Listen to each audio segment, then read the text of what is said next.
사실은 뒷부분까지 다 읽어야 되는데 여러분들이 한번 시간 내셔서 12장 전체적인 부분들을 한번 제게 돌아가셔서 읽어보셨으면 좋겠습니다.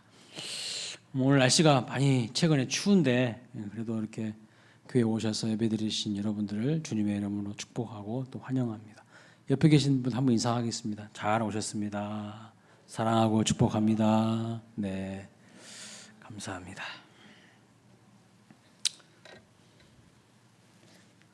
참 여러분들은 대단하신 분들이야. 수요일 날 교회 온다는 게 참 쉬운 일이 아닌데 그 말씀 전하려고 하면 꼭 이렇게 지지 끊는지 모르겠어.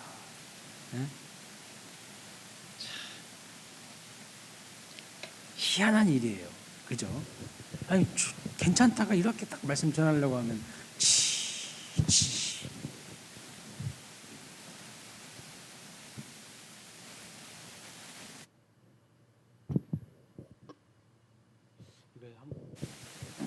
대대적으로 한번 손을 좀 봐야 될 것 같아요.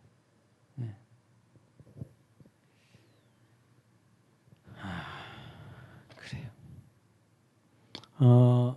이제 제가 2월 한 16일 그 주간부터 교회 신방을 시작하려고 합니다. 대신방을 시작하려고 합니다. 좀 더 당겨서 3월 달부터 하려고 했더니 3월 달에 훈련도 해야 되고 전도도 다시 시작해야 되고 다락방도 해야 되고 일정이 분주한 것 같아가지고 조금 당겨서 2월 16일 주간부터 신방을 하려고 합니다. 날씨를 위해서 좀 기도해 주시고요. 또 한 주간에 한 다락방. 근데 한 주간에 한 요일만 딱 정해가지고 신방을 하려고 해요. 그래서 여러분들이 좀 아시고 기도해 주시고요. 지금부터 이제 좀 워밍업을 좀 하세요. 12월 달부터 우리가 다락방 쉬었잖아요. 전도대도 쉬고. 그래서 조금 이제 워밍업 다시 본격적으로 몸풀기를 시작해야 됩니다. 그래서 갑자기 움직이려고 하니까요 힘들더라고. 갑자기 제가 최근에 헬스장을 등록해서 뛰기를 시작했어요. 이대로는 안 되겠다. 체력적으로 힘들더라고요. 그래서 막 이제 운동을 시작했는데 갑자기 운동하니까요 온 몸이 삭신이 다 쑤셔. 안 쓰던 근육을 쓰려고 하니까 이제 막 여기도 쓰시고 저기도 쓰시고. 네, 제 코치가 누구냐면요, 지찬호예요. 얼마나 힘들게 하는지. 아빠 이거 가지고 안 된다고. 얼마나 저를 힘들게 하는지 몰라요. 그러니까 여러분들도 워밍업을 하시라는 말입니다. 3월 달부터 시작하려면 지금부터 좀 워밍업을 하셔야 돼요. 자, 우리가 11장까지 내용을 살펴보았는데요. 잘 기억하고 계십니까? 11장의 내용. 11장에는 다윗이 범죄한 내용, 다윗이 밧세바를 간음한 내용이 나옵니다. 자, 12장은요. 다윗의 그러한 실수와 넘어짐이 아무도 모르는 것이 아니라 분명하게 드러나게 된다는 것을 말씀하고 있어요. 여러분 우리가 죄를 범하잖아요. 그거 모르는 게 아니라 다 알아요. 다 하나님 다 알고 계세요. 손바닥으로 하늘 가리는 격이에요. 사람은 모를지 모르겠어요. 근데 하나님은요 다 아신다는 거. 이게 두려운 거 아닙니까? 그래서 그 12장의 이제 내용은요. 그 다윗이 범한 내용들이 다 적나라하게 드러나는 것을 볼 수가 있어요. 그래서 11장 27절 가장 마지막 부분을 한번 읽어보면 이렇게 말하고 있습니다. 다윗이 행한 그 일이 여호와 보시기에 악하였더라. 다윗이 행한 그 일이 여호와 보시기에 악하였더라. 하나님이 다 보고 계셨다는 것을 알 수가 있어요. 따라서 우리는요 죄를 가리고 그것을 은혜라고 할 것이 아니라 하나님께로 진실되이 회개할 때에 하나님께서 가려주신다는 것을 알아야 돼요. 내가 죄를 가리려고 하면 안 되고요. 하나님 앞에 회개할 때 하나님이 가려주시는 것이 그게 은혜예요. 내가 막 가리려고 해요. 내가 은폐하려고 그래 죄를. 그거는 절대 하나님의 은혜를 가져오지 못하게 하는 겁니다. 내가 하나님 앞에 진실되이 죄를 회개하고 고백할 때 하나님이 내 죄를 가려주시는 거, 그게 은혜예요. 자, 사무엘상 하 11장에서는 자주 반복적으로 드러나는 동사가 뭐냐면 보내다라는 동사입니다. 보내다. 아주 수차례에 걸쳐서 보내다 이 단어가 11장에서 반복되고 있습니다. 다윗이 주어가 되어서 많이 보내는 주체가 되고 있는 것을 볼 수 있는데 12장 오늘 본문에서는요. 다윗은 보내는 주체가 아니라 하나님이 보내신 자를 맞아들이는 사람이 되는 것을 볼 수가 있어요. 자, 그래서 12장에서는요. 하나님이 보내십니다. 11장에서는 다윗이 막 자기가 지은 죄를 은폐하려고 막 누군가를 막 보내요. 근데 하나님이 12장에서는 하나님의 사람을 다윗에게 보냅니다. 자, 그래서 나단 선지자를 보냈는데 12장의 다윗의 모습을 한번 5가지로 정리해 보면 1절 말씀 보니까요. 이렇게 말합니다. 여호와께서 나단을 다윗에게 보내시니 그가 다윗에게로 가서 그에게 이르되 그랬습니다. 나단이 다윗에게 하나님의 말씀을 전하는 거예요. 그래서 말씀을 전하는 자, 듣는 자가 됩니다. 두 번째 다윗은요. 회개합니다. 회개. 13절 말씀 보니까 다윗이 나단에게 이르되 내가 여호와께 죄를 범하였노라 라고 하나님 앞에 회개하는 자가 돼요. 회개. 세 번째로 다윗은 기도하는 자가 되는데 16절 말씀 보면 다윗이 그 아이를 위하여 하나님께 간구하되 다윗이 금식하고 밤새도록 땅에 엎드렸다 이렇게 말합니다. 기도하는 자가 되죠. 기도하는 자. 그 다음에요. 네 번째는요. 다윗이 하나님 여호와를 경배하는 자가 됩니다. 20절 말씀 보니까 다윗이 땅에서 일어나 몸을 씻고 기름을 바르고 의복을 갈아입고 여호와의 전에 들어가서 경배하고 그랬어요. 예배자가 되는 것을 볼 수 있고요. 29절 말씀 보면은 다윗이 모든 군사를 모아 랍바로 가서 그곳을 쳐서 점령하고 그럽니다. 다섯 번째는요. 다윗이 왕의 자리를 다시 회복하는 것을 볼 수 있어요. 왕이 있어야 될 그 자리로 다시 돌아오는 것을 볼 수가 있다는 것이죠. 그러니까 11장에서는 다윗이 왕으로서 있어야 될 그 자리를 지키지 않았어요.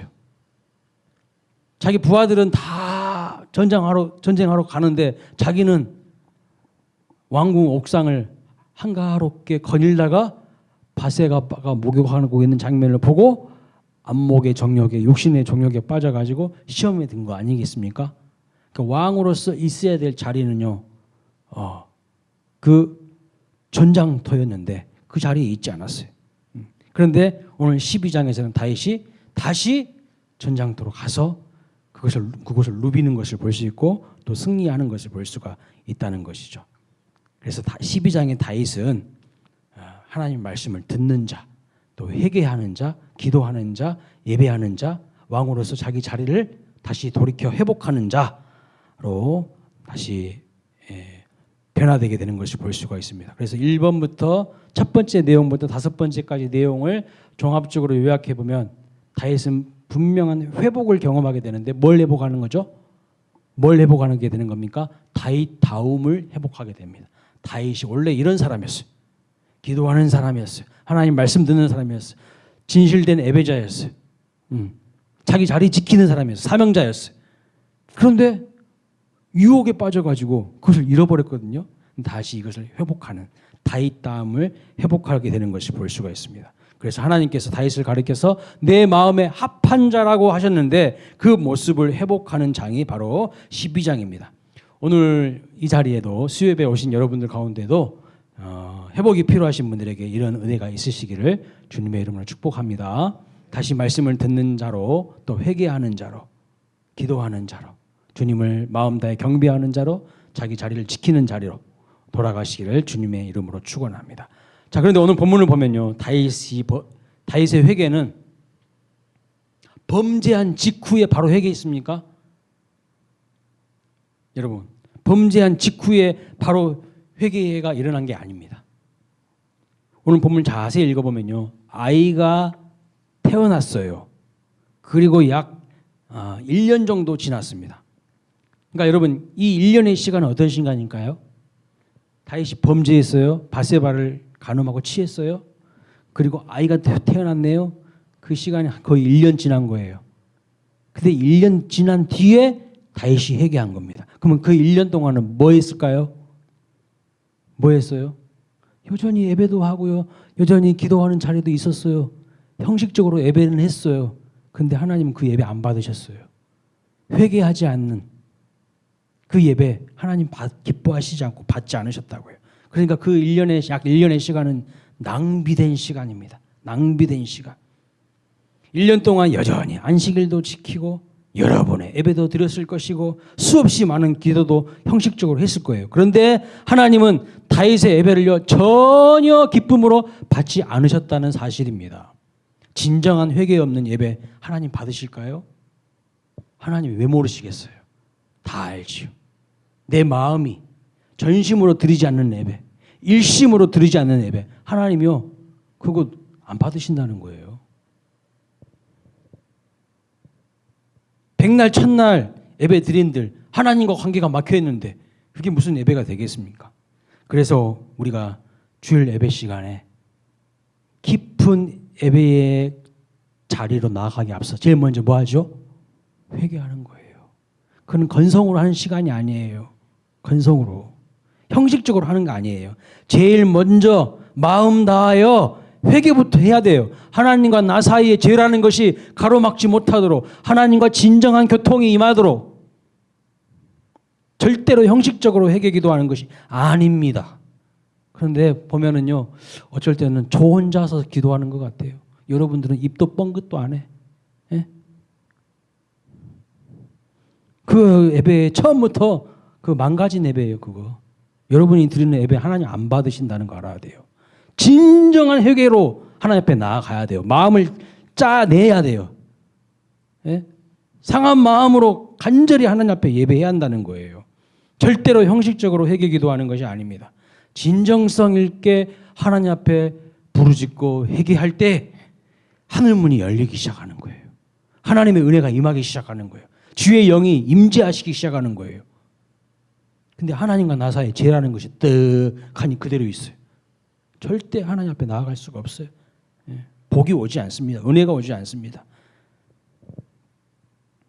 그래서 우리가 진정성 있게 회개할 때 하나님 우리를 충분히 회복시키시고요. 다시 새롭게 은혜를 주신다는 겁니다.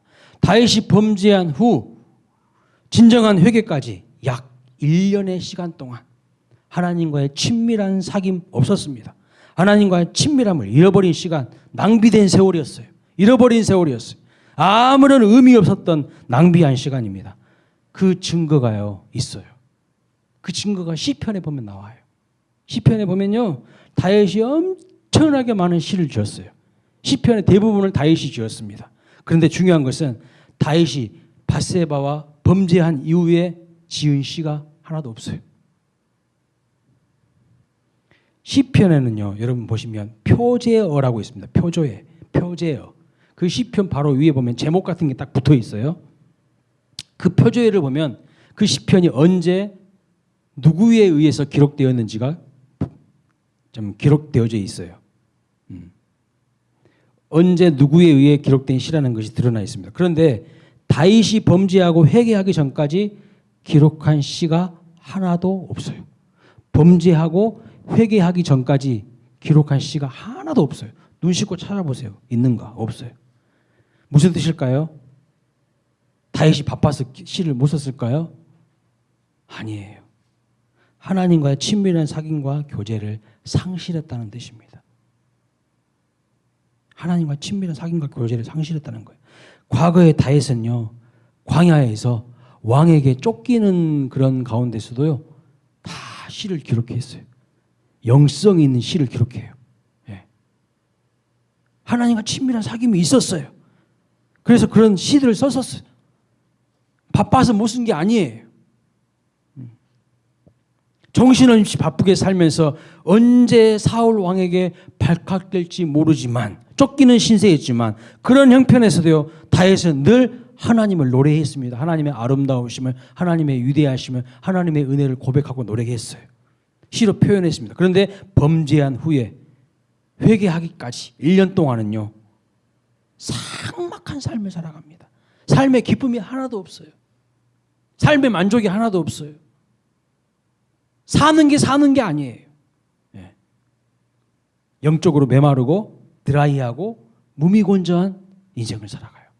오늘날 교회는 다니는다고 하는데, 신앙생활을 한다고 하는데 그런 분들이 너무 많아요. 무미건조한 삶을 살아가신 분들, 영적으로 꽉 막혀있는 삶을 살아간 분들, 기쁨을 다 잃어버렸어요. 하나님과의 친밀한 사귐과 교제가 없으니까요, 그냥 형식적인 신앙생활, 그리고 어디서 만족을 찾냐? 세상에서 만족을 찾아. 세상에 여기 기웃 저기 기웃 하면서 세상적인 기쁨들을 추구해. 근데 또 배고파요. 갈증이 있어요. 그것은요, 우리의 영원한 갈증을 해결해 주지 못해. 그래서 시편 51편이 다윗이 회개하는 시인데요, 회개하는 고백이 터져 나오기 전까지 그는 아무것도 쓰지 못하는 것을 볼 수가 있습니다. 여러분, 죄의 결과가 이렇게 무서운 거예요. 죄의 결과는 정말 무서운 겁니다. 죄 가운데 살아가는 것은 하나님과의 관계와 교제가 다 막혀버려가지고 너무나 두려운 겁니다. 하나님과 친밀한 교제가 막혀 있다면 진정성 있게 하나님 앞에 마음 다하여 눈물로 회개하시고 다시 하나님께로 돌아가시는 은혜가 있으시기를 주님의 이름으로 축복합니다. 자, 감사한 것은요, 다윗이 먼저 하나님 앞에 나아간 것이 아니라 하나님께서 먼저 다윗에게 다가가십니다. 이게 은혜 아니겠어요? 이게 감사한 거 아니겠어요? 하나님께서요, 먼저 나단을 다윗에게 보내십니다. 나단을 보내셨어요. 1절 말씀 보세요. 여호와께서 나단을 다윗에게 보내시니 그랬어요. 여호와께서 나단을 다윗에게 보내셨어요. 이 말씀을 좀 더 깊이 들여다보면 하나님께서 나단을 다윗에게 보내지 않으셨다면 다윗은요, 그때까지도 회개하기를 주저하고 회개하지 않았을 것이라는 뜻입니다. 인간이 그래요. 엄청 고집이 세요. 자기 삶에 엄청난 위기가 와야 그때 좀 움직일까 말까, 좀 변화해볼까 말까 그러더라고요. 위기를 인식하는 것이 그래서 복일 수 있어요. 제가 왜 헬스 시작하겠다고요? 위기를 인식했어요. 이러다가 빨리 죽을지도 몰라. 운동해야 될 것 같아. 위기를 빨리 인식하는 것이 삶의 변화를 가져오는 동력이 될 수가 있어요. 그런데 지금 위기가 왔는데도 똑같이 사는 분들이 있어요. 똑같이. 큰일 날 분들입니다. 큰일 날 분들이에요.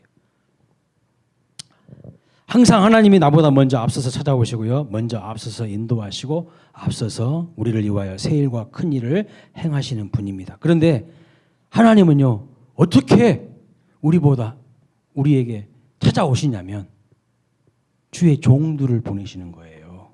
주의 종들을 보내시는데 정확하게는요, 어떻게 우리를 찾아오시는가? 그들에게 말씀을 가지고 보내시는 거예요. 말씀을 보내시는 거예요. 주의 종은요, 하나님의 말씀을 전하는 자입니다. 말씀으로 우리에게 먼저 다가오시고 찾아오시는 분이 우리 하나님이시라는 것을 말씀하고 있어요. 자, 나단 선지자가 하나님의 말씀을 전했기 때문에 다윗이 뭐 한 거예요? 회개한 거예요.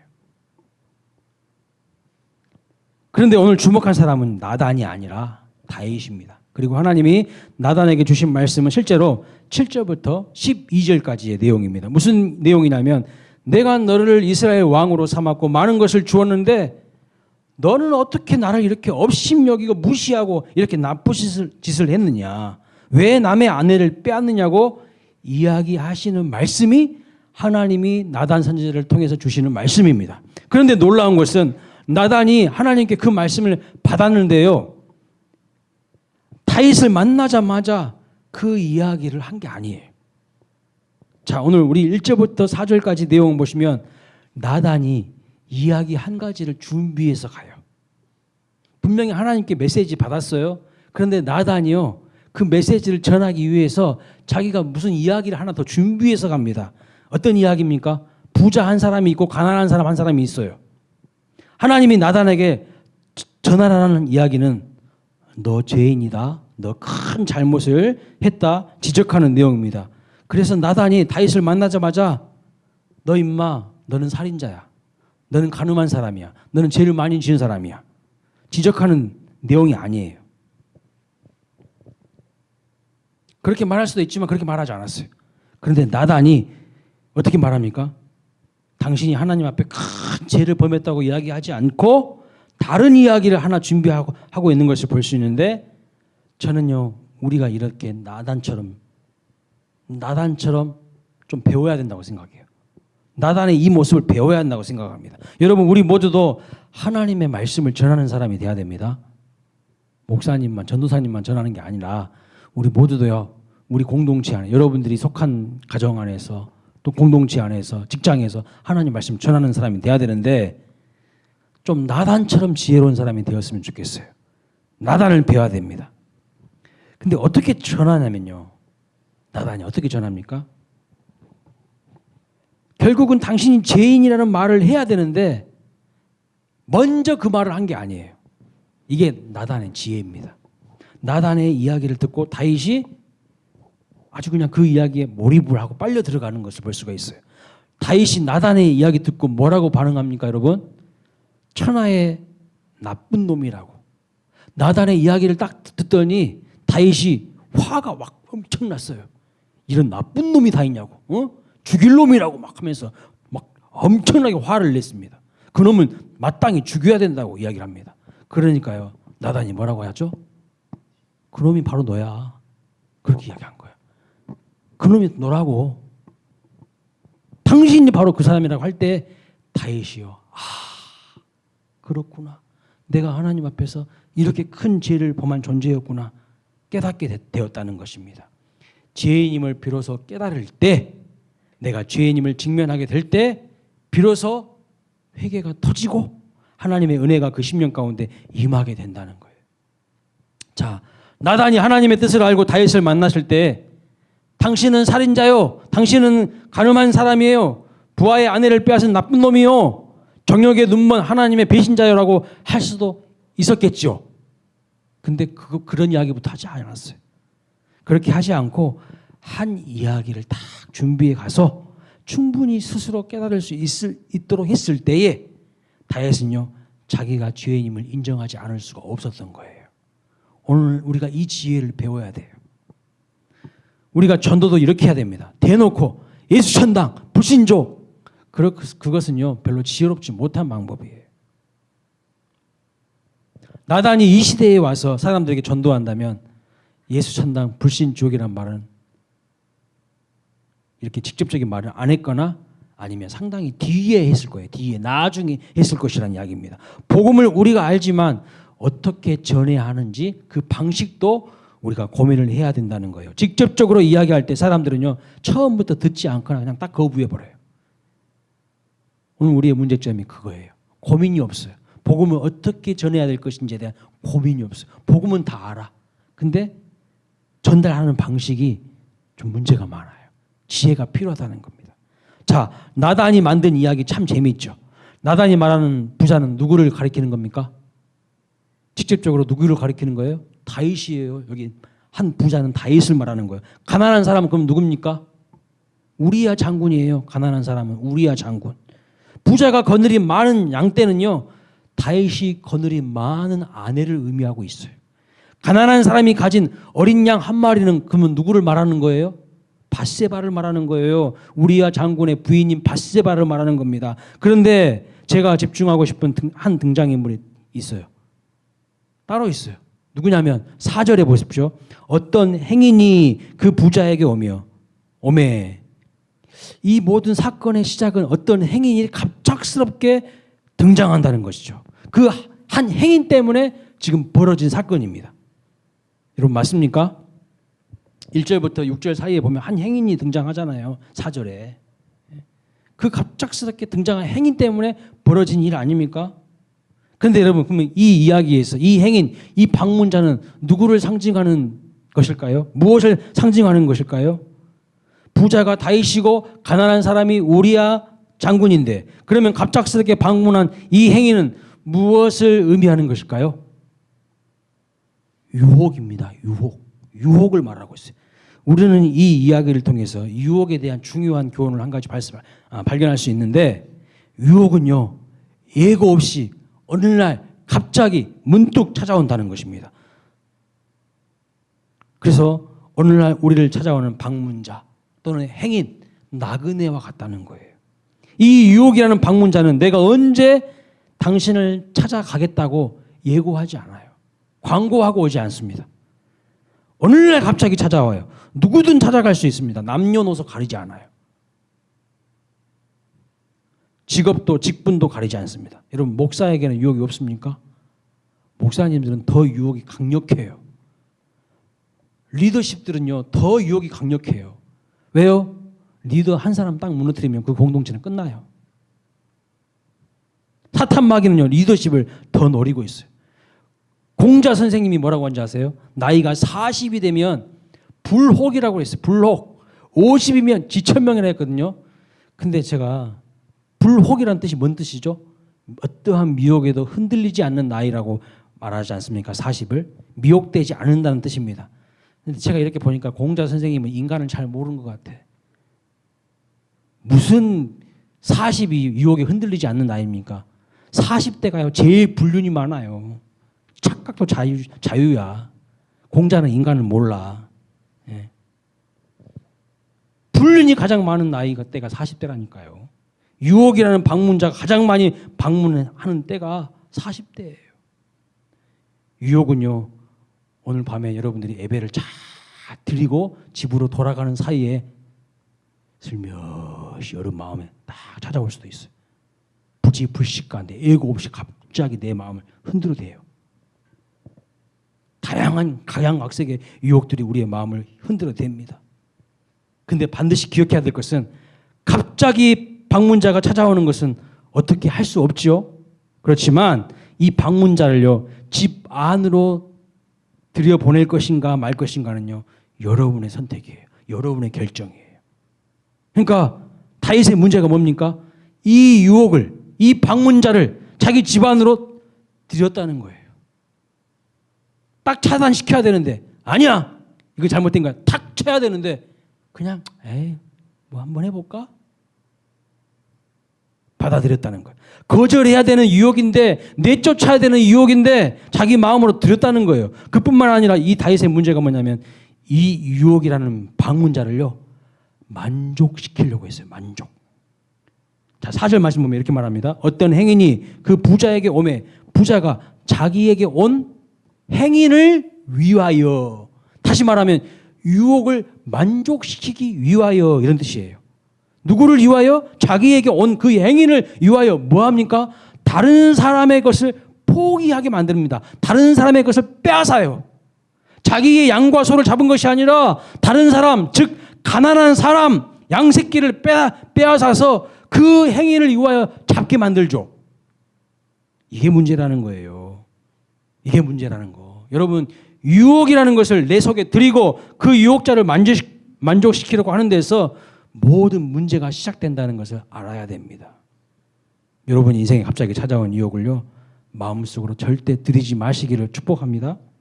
그 유혹을 만족시키려고 해서는 절대 안 됩니다. 유혹만이 아니에요. 불평도 마찬가지예요. 원망, 불평도 마찬가지입니다. 허무함도 마찬가지입니다. 허무함과 원망도요 예고 없이 어느 날 갑자기 내 마음에 와서요 문을 두드리고 있어요. 문 열어달라고. 예? 그걸 절대 내 마음속에 들여서는 안 된다는 거예요. 절대 만족시켜서는 안 된다는 겁니다. 그 자리를 박차고 나가세요. 자꾸 사람들이 모이면요 엉뚱한 소리 이제 하게 돼. 예? 엉뚱한 소리 하게 된다고. 그러면요 이제 여기서 그만합시다 하고 자리를 떠야 돼요. 거기 있어봤자 좋은 소리 못 들어요. 자꾸 사람들이 원망, 불평, 허무함, 이상한 말 하면 그 자리 떠날 줄 아는 사람이 진짜 지혜자인 거예요. 근데 미련한 사람들은요 오메 좋다잉. 그래 더 해보자 우리 더 한번 해보자 막 더러운 이야기 막 온 더러운 이야기 계속해. 다윗은요 나단의 이야기를 다 경청합니다. 그리고 그 이야기에 몰입하고 빠져들어요. 여러분 이게 이야기의 힘이라는 거예요. 이야기의 힘. 진리와 이야기가 어느 날 시합을 했다고 합니다. 진리가요 각 집을 방문했더니 모두가요 다 문을 걸어 잠그고 그 집 문을 안 열어주고 안 나오더랍니다. 그런데 이번에는요, 이야기가 각 집에 방문했어요. 그런데 다 하나같이 문을 다 열어주더랍니다. 이게 바로 이야기의 힘이에요. 다윗이 이야기에 몰입해서 듣고 이 새끼 양을 빼앗긴 가난한 사람이 너무너무 이제 불쌍한 거예요. 너무너무 불쌍한 거야. 그리고 한 마리밖에 없는 양을 그 빼앗아 이 부자가요, 너무나 나쁜 놈 같아가지고 막 화가 치밀어 올라요. 잘 보세요. 지금 다윗은요, 나단의 이야기를 들으면서 이 이야기의 내용을 정확하게 판단하고 있어요. 누가 잘못했는지, 누가 안타깝고 불쌍한지 정확하게 느끼고 정확하게 분별하고 정확하게 판단하고 있습니다. 그런데요, 다윗의 문제가 뭡니까? 다윗의 문제가 뭐예요? 자기의 죄는 못 본다는 거예요. 자기 죄는 못 봐요. 여러분, 이게 오늘 우리의 문제예요. 다른 사람의 죄는요, 아주 잘 봅니다. 우리가 그놈이 나쁜 놈이지, 그런 못된 놈이 어디 있냐고 하면서요, 막 화도 내요. 그리고 가난한 사람에게는요, 동정심까지 생겨가지고 불쌍하게 여깁니다. 아이고, 안 됐네, 가난한데 그 있는 것까지도 저렇게 뺏기고 있네, 불쌍하게 여겨요. 근데 제일 중요한 것은요, 자기가 죄인이라는 것을 모른다는 사실. 여러분, 이것이 오늘 세상 사람들의 문제예요. 이 세상 사람들은 얼마나 똑똑한지 몰라요. 우리보다 훨씬 똑똑합니다. 사리 분별 잘하는 사람이에요. 계산들이 엄청 빨라요. 척하면 척이에요. 엄청 계산 빠르다니까. 사리 분별도 빠르고 동정심도 있어요, 어떨 때는. 그런데 가장 큰 문제가 뭔지 아세요? 자기가 죄인인 것은요, 못 봐요. 자기가 죄인인 것은요, 인정하지 않아요.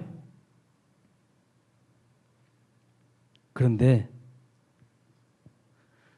그래서 세상을 보면요, 똥 묻은 개가요, 재 묻은 개를 지적하고 있어요. 그렇지 않습니까?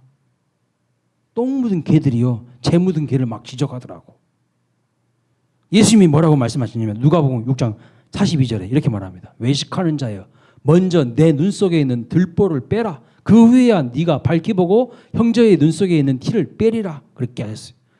오늘 이런 사람들이 우리 사회에 많지요. 나단이 이야기를 했는데 그 이야기를 들으면서 어떤 반응을 보입니까? 5절에 보십시오. 다윗이 화를 내고 있지 않습니까? 다윗이 화를 내는 모습을 보면서 그 사람은 마땅히 죽여야 된다고, 죽일 자라고 이렇게 이야기하고 있어요. 다윗의 그런 모습을 보던 나단이요, 참다 드디어 외칩니다. 뭐라고 말합니까? 7절 말씀 보세요. 당신이 바로 그 사람이라고, 네가 바로 그 사람이라고 이렇게 이야기를 하는 거예요. 오늘 우리는요, 하나님 말씀 들을 때 그 사람이 나구나라는 깨달음이 있으시기 바랍니다. 그 사람이 너구나 하면 안 돼요. 그 사람이 나구나 해야 돼요. 저도 오늘 말씀 준비하면서 다윗이 나구나 그렇게 느꼈어요. 내가 하나님의 말씀을 들을 때 하나님 그렇습니다, 내가 죄인입니다라고 인정하고 고백하는 사람에게 하나님의 긍휼하심과 인자하심과 은혜가 임합니다. 내가 다른 사람의 죄는 그렇게 지적해내고 그렇게 분개하고 화를 내는데 이 사회가 막 썩었다고 말하고 막 하지만 사실요, 내가 모순덩어리이고 내가 어둠 가운데 있고 내가 죄인입니다. 이런 고백이 있기를 주님의 이름으로 축원합니다. 제가요, 교회를 막 개혁해 보겠다고 하시는 분들은 좀 알아요. 교회 무슨 연대 막 해가지고 있어, 그런 단체들이. 근데 제가 곰곰이 거기서 활동하시는 분들의 이렇게 면면을 보니까요, 내가 아는 분들이 좀 있더라고. 저랑 같이 어떤 교회에서 아주 옛날 꽃날에 같이 사역했던 분이 있어. 근데 여러분, 제가 그분을 막 비난하려고 하는 건 아닌데 설교를 위해서 하는 거예요. 인격이 안 돼 있어. 자기 인격은 하나도 안 되면서 뭔 교회를 개혁한다고 소리를 치고 있냐고요. 엊그저께도 방송에 나왔더라고.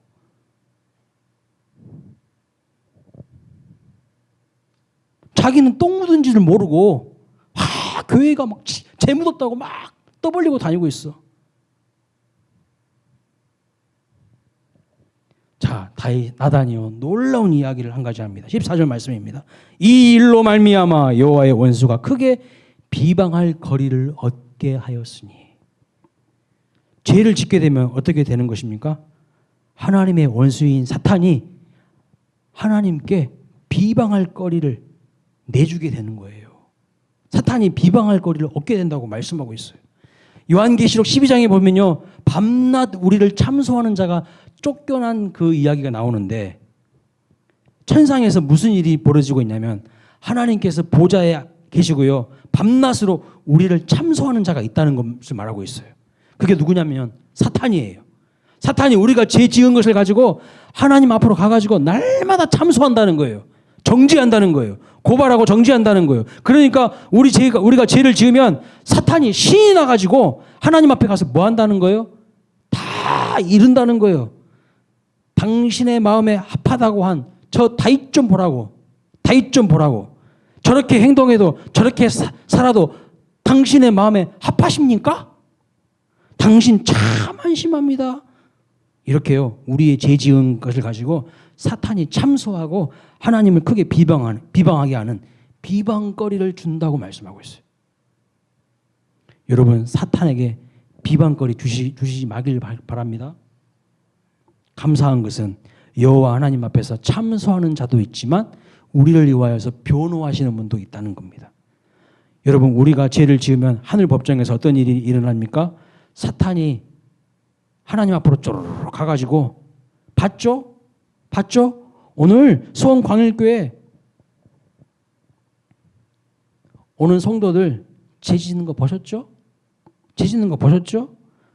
그런데 우리 주님이 딱 변호하시는 거예요. 내가 그를 위하여 죄의 대가를 치르고 보혈을 흘려주었으니 주님이 용서해 주시라고 말씀하십니다. 여러분, 우리 예수님께 죄송하지 않으십니까?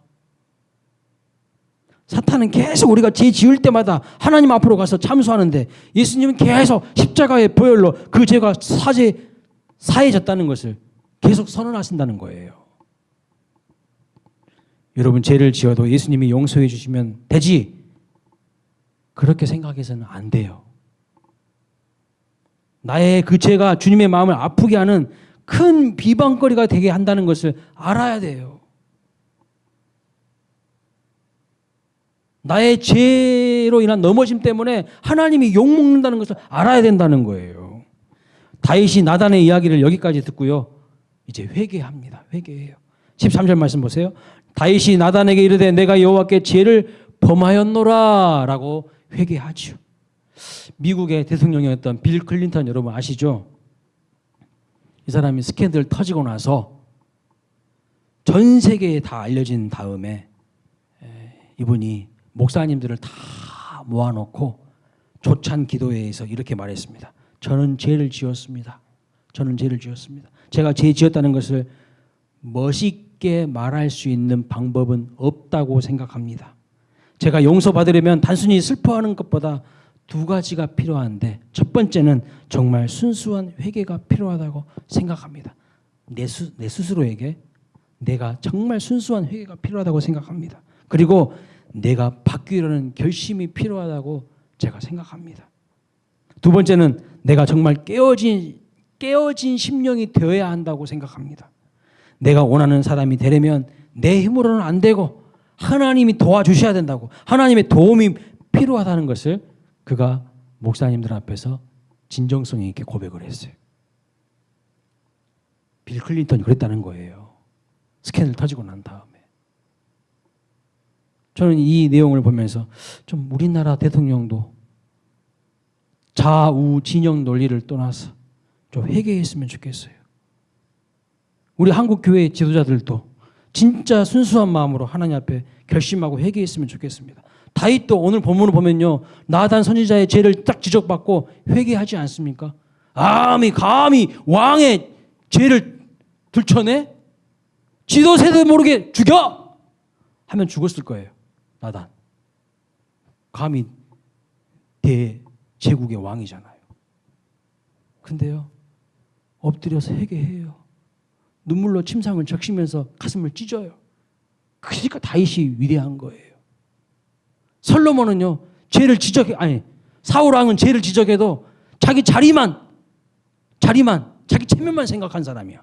근데 다윗은요 죄 지적할 때 내 체면이고 뭘고 내가 왕이고 뭐고 나 하나님 앞에 죄인 맞아 하고 딱 엎드려 버려요. 그래 하나님이 용서 안 해줄 수 있냐고요. 하나님이 용서해 주는 거예요. 그런 사람을. 여러분 내가 죄를 지었다는 것을 멋있게 말할 수 있는 방법은 없습니다. 그럴듯한 이유 될 수가 없어요. 죄는 죄인 거죠. 주님 제가 죄인입니다. 주님 제가 죄를 지었습니다. 이것이 용서받을 수 있는 유일한 방법이에요. 회개하고 죄를 인정하는 것이 하나님께 용서받고 다시 긍휼함을 입을 수 있는 유일한 길이에요. 여러분 자녀가 잘못을 하고 부모에게 용서받는 유일한 해결책이 있어요. 뭐죠? 빨리 그냥 잘못했다고 인정하고요. 다시는 안 그러겠다고 부모님한테 진실되게 용서를 구하는 거 아니겠습니까? 그런데 자식들도 다 다양하더라고. 어떤 자식은 고집이 엄청 세요. 응? 그래가지고 끝끝내 부모님한테 죄송하다고 말을 안 해. 그래서 안 맞아도 될 매를요 계속 쳐맞아. 누구 손해예요? 자기만 손해죠. 안 맞아도 될 매를 벌어요. 부모님한테 더 맞는다고요. 자, 시편 51편을 보십시오. 다윗이 철저하게 회개하면서 이렇게 이야기합니다. 1절 하나님이여 주의 인자를 따라 내게 은혜를 베푸시며 주의 많은 긍휼을 따라 내 죄악을 치워 주소서. 2절 나의 죄악을 맑게 씻으시며 나의 죄를 깨끗이 제하소서. 3절은 여러분이 읽겠습니다. 시작. 물은 나는 내 죄가를 아오니 내 죄가 항상 내 앞에 있나이다. 7절도 여러분이 읽습니다. 우슬초로 나를 정결하게 하소서. 내가 정하리이다. 나의 죄를 씻어주소서. 내가 누구보다 희리이다. 10절 제가 읽습니다. 하나님이여 내 속에 정한 마음을 창조하시고 내 안에 정직한 영을 새롭게 하소서. 어서 많이 들어보던 말씀이네. 우리 촉구할 때 회개할 때 이 말씀 들어보셨죠? 항상? 11절 나를 주 앞에서 쫓아내지 마시며 주의 성령을 내게서 거두지 마소서. 여러분 죄 짓게 되면요 성령을 근심케 해요. 다윗은 안 거야. 나 왕 아니어도 괜찮아. 근데 주의 성령이 떠나면 나는 빈 껍데기야. 나 아무것도 아니야. 그거 아는 거예요. 그러니까 벌벌 떠는 거예요. 주의 성령을 거두지 말라고. 오늘 본문 13절에 보면 다윗이 나단에게 이렇게 이야기합니다. 나단에게 이르되 내가 여호와께 죄를 범하였노라 하매 나단이 다윗에게 말하되 여호와께서도 당신의 죄를 사하였나니 당신이 죽지 아니하려니와. 여러분 하나님이 은혜를 베풀어 주신 거죠. 사실 하나님은요 이미 다 우리를 용서해 놓고 기다리고 계십니다. 다 용서해 놓고 기다리고 계시는 거예요. 부모님이 그렇지 않습니까? 자녀가 잘못했어요. 사실 부모님은요 자녀를 다 용서하고 있어요 이미. 그런데 자녀가 잘못했다는 말을 듣고 싶어 하는 거예요. 부모가 자녀 미워해서 뭐 할 건데요? 다 용서하고 있어요. 그런데 자녀의 입에서 내가 그 죄에 대해서 잘못을 인식하고 회개하고 돌이키는 것을 그 입의 고백을 통해서 듣고 싶은 게 부모 아닙니까? 우리 하나님도 똑같아요. 그런데 여러분 그 다음이 정말 중요합니다. 그 다음 14절 말씀 보세요. 그러나 이 일로 말미암아 여호와의 원수가 크게 비방할 거리를 얻게 하였으니 당신이 낳은 아이가 반드시 뭐하리라? 죽으리라. 아우 무서운 말씀이에요. 여러분 잘 들으세요. 우리가 이 부분을 잘 모르는 것 같아요. 많은 분들이 이 부분을 잘 몰라. 우리가 어떤 죄를 지어도 하나님이 우리가 회개하면 용서해 주십니다. 믿습니까?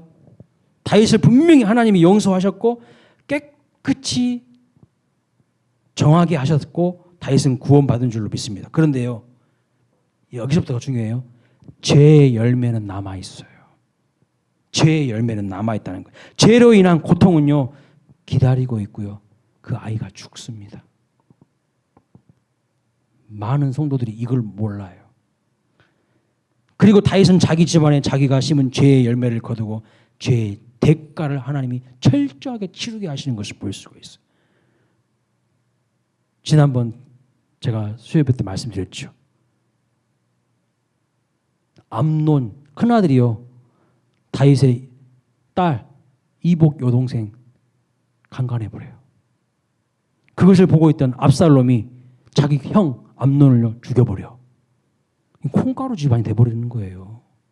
근데 그 시발점이 누구예요? 다윗이 밧세바 범한 사건이에요.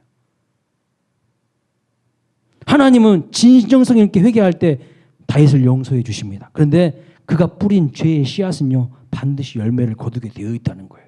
그 고통은 반드시 열매를 거둔다는 거예요. 이게 무서운 거예요. 여러분, 죄 짓는 것을 우습게 여기면 안 됩니다. 우리가 이거를 잘 몰라요. 죄 지어놓고 회개하면 되지 뭐. 하나님 다 용서해 주시지 뭐. 죄 짓는 건 너무 우습게 여기고 가볍게 여기는 것이 문제라는 겁니다. 죄의 열매가 얼마나 무섭고 고통스러운 것인지를 모르고 이렇게 이야기하는 거예요. 얼마나 여러분 그 죄의 고통이 무거운지 알아야 돼요. 상처가 치료돼도요 흉터가 남습니다. 제가 언젠가 담배 인삼공사 거기에 한번 가보니까요. 홈페이지를 가봤던가? 이런 구호가 있더라고요. 담배로 해친 건강, 인삼으로 회복합시다. 완전 웃긴 구호 아닙니까? 팔도 안 된 이야기. 그 팔아먹으려고 하는 그 누가 속아. 근데 속는다니까 사람들이. 담배로 해친 건강, 인삼으로 회복합시다. 뭐 말도 안 된 모순 덩어리. 여러분, 담배로 해친 건강은요 인상으로 회복 안 돼요.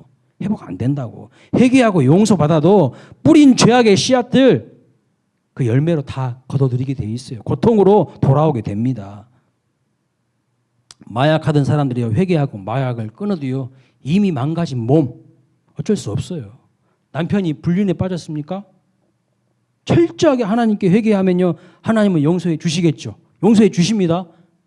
용서해 주셔요. 그러나 남편의 외도 때문에 아내와 자녀들의 마음은요 이미 깊은 상처를 받고 남아있어요.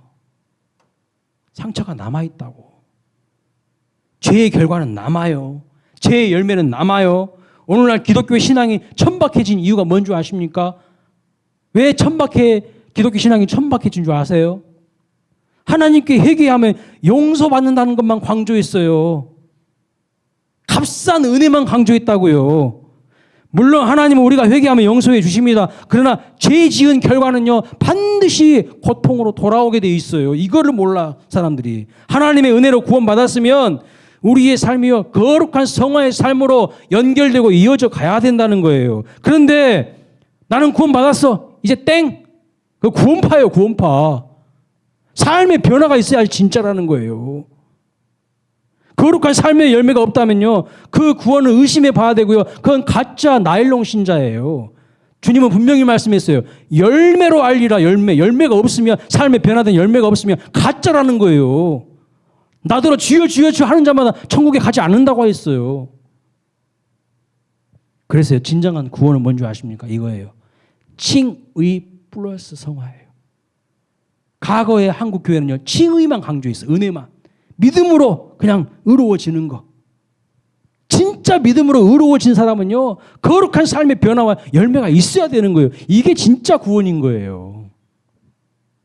근데 이단들은요 한쪽으로 치우쳐졌어. 칭의만 강조하든지 성어만 강조하든지. 이 균형이 없는 거예요. 한쪽으로 삐딱해져 있어. 그러니까 엎어지는 거죠. 넘어지는 거죠. 자, 말씀을 마칩니다. 다윗은요 하나님이 보내신 선지자가 오기까지 회개하지 않았습니다. 1년 가까이 예배도 드리고요. 형식적으로 기도도 했지만 하나님과 친밀한 사귐과 교제 없는 죽은 시간들, 낭비된 시간들, 허송 세월을 보냈어요. 나단 선지자를 통해서 하나님 말씀을 듣고 진정으로 회개할 때 그는 말씀을 다시 듣는 자리로 나옵니다. 기도하는 자리로 왕으로서 있어야 될 그 자리로 돌아옵니다. 여러분 항상 내가 있어야 될 그 자리로 돌아가시는 은혜가 있으시길 주님의 이름으로 축원합니다. 여러분 오늘 잘하신 거예요. 마땅히 있어야 될 이 자리에 오신 거예요. 지금도 있어야 될 이 자리를 사수하지 않고 엉뚱한 데 가서 뭐 하고 있습니까? 물론 급한 일이 있으면 어쩔 수 없죠. 또 회사에서 나에게 맡겨진 것도 사명입니다. 그것도 열심히 해야 돼요. 그러면 때로는 못 올 수도 있어요. 근데 허구한 날 안 와. 허구한 날 주일도 안 오고 수요도 안 오고 새벽에도 안 오고 안 와. 하나님은 계속 기다리고 계신데 안 와. 그럼 문제가 있는 거예요. 그거는 병든 신앙인 거예요. 제 말이 틀렸습니까? 병든 신앙 맞아요. 돌아와야 됩니다. 돌아오는 은혜가 있으시길 축원합니다. 유혹이라는 방문자는요 누구에게든지 찾아온다는 거예요. 예고 없이 때와 장소를 가리지 않습니다. 그런데 여러분 인생에 그 유혹을 받아들이지 마세요. 차단시키셔야 돼요. 그 방문자를 만족시키지 않아야 됩니다. 다윗은 동정심도 있고 사리 판단도 잘했어요. 모든 것을 잘 분별할 줄 알았습니다. 그러나 자기 죄를 보지 못했어요. 자기가 바로 그 사람인 줄 몰랐어요. 말씀을 듣거나 개인적으로 묵상할 때 여러분 우리의 태도는 어떻게 해야 됩니까? 항상 나에게 주시는 말씀으로 먼저 받으셔야 돼요. 말씀을. 저놈이 들어야 되는 이야기인데 저 사람이 들어야 될 이야기인데 아니야. 나한테. 저도 오늘 이 말씀 준비하면서 하나님이 나한테 주시는 음성으로 들었어. 너 똑바로 살아야 돼. 네가 문제야. 네가. 지도자 한 사람이 흔들리면 다 흔들려. 네가 교회를 망칠 수가 있어. 하나님의 경고의 음성으로 듣다니까요. 무섭게 들어야 돼. 무섭게. 근데 말씀을 너무 가볍게 여겨. 업신여겨. 무시해. 그런데 무슨 삶의 조심성이 있겠어요. 막 사는 거지 그냥. 그러니까 기독교가 천박하다는 소리 듣는 거예요. 교회만 오면 되는 게 아니지 않습니까? 다윗은 자기를 보지 못했어요. 말씀을 다른 사람에게 적용하면 아무런 역사가 일어나지 않습니다. 나에게 적용시켜야 돼요. 나한테 주시는 음성으로. 항상 주신 말씀을 여러분 자신에게 적용하시길 주님의 이름으로 축원합니다. 그리고 마지막으로 죄를 회개할 때 하나님은 분명히 용서해 주시지만 그 죄의 결과는 참으로 비참하고 무섭다는 것을 알아야 돼요. 그래서 소 잃고 외양간 고치지 마시기 바랍니다. 소 잃고 외양간 고쳐봤자 아무 소용없잖아요. 소탐 대실하지 말아야 된다는 거예요. 작은 거 탐내다가 다 잃어버려. 큰 거 잃어버려. 오늘 우리의 문제가 그거 아닙니까? 하나님 말씀대로 순종하며 사는 것이 복이라는 것을 명심하시길 축복합니다. 하나님 말씀 붙잡아. 그것이요 우리 삶의 복이 된다는 것을 반드시 기억하시기를 주님의 이름으로 축원합니다. 자.